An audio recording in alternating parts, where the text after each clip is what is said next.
Lesson 6, the future tense. Let's begin by taking a look at our vocabulary for this chapter. The first word is navigare, and navigare means to sail. It's a verb. And be careful with this because it doesn't mean to navigate. That is the derivative, not the definition. Our next word also has to do with sailing, and it is sailor. It's now ta, now tie. Notice the M there because it's masculine.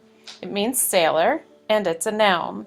This one is an exception because it's first declension, but it's masculine, not feminine. Our next word is pecunia. Pecuniae, which is a first declension feminine noun, which means money. Then comes unda, undai, which means wave. It's also a noun, and it's first declension feminine as well. The next word is cross, which means tomorrow. We get words like procrastinate from this word, and it's an adverb. The next one actually means next. It's tum, and it means then or next, and it is an adverb.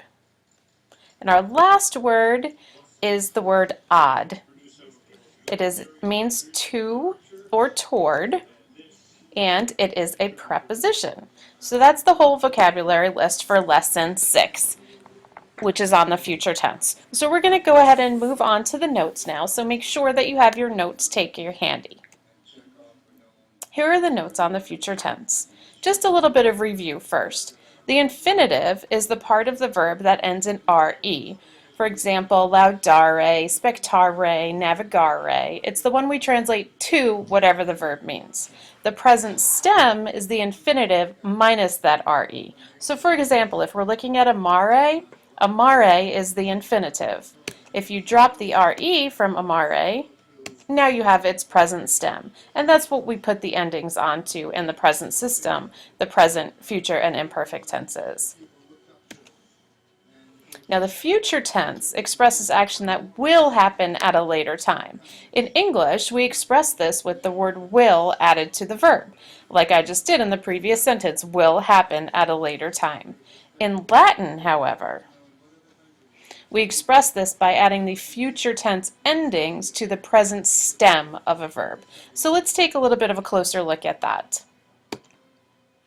The future tense endings. This is our regular verb chart with the 6 boxes, first, second, and third person, singular and plural, in the columns. And these are the endings. The first person singular ending is bo, B-O. The second is bis, B-I-S. Third singular is bit, B-I-T.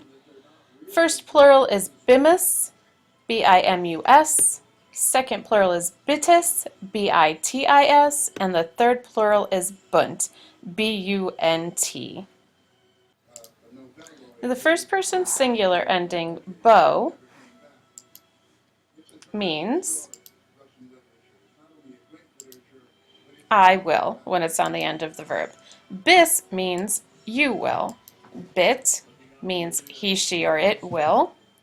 Bimus means we will. Bitis means y'all will. Tis y'all. And bunt means they will. Let's take a look at this on a verb, an example of conjugating a verb in the future tense. And we'll use the verb from this chapter, which is navigare. So in order to conjugate, you take the present stem, which is naviga, and you add on the ending, which is bo. And now it says, I will sail. The bo part says I will, naviga says sail. Same thing in the second, naviga bis. And it means you will sail. And then we have naviga bit, he, she, or it will sail.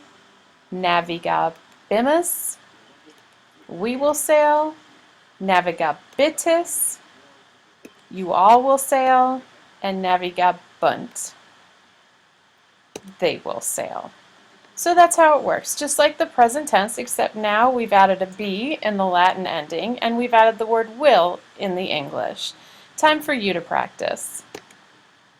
Using the example on the previous slide, conjugate and translate spectare in the future tense and parare in the future tense, and show it to me when you get to class tomorrow. We'll also take a closer look at the notes you took, so make sure that you have that with you as well.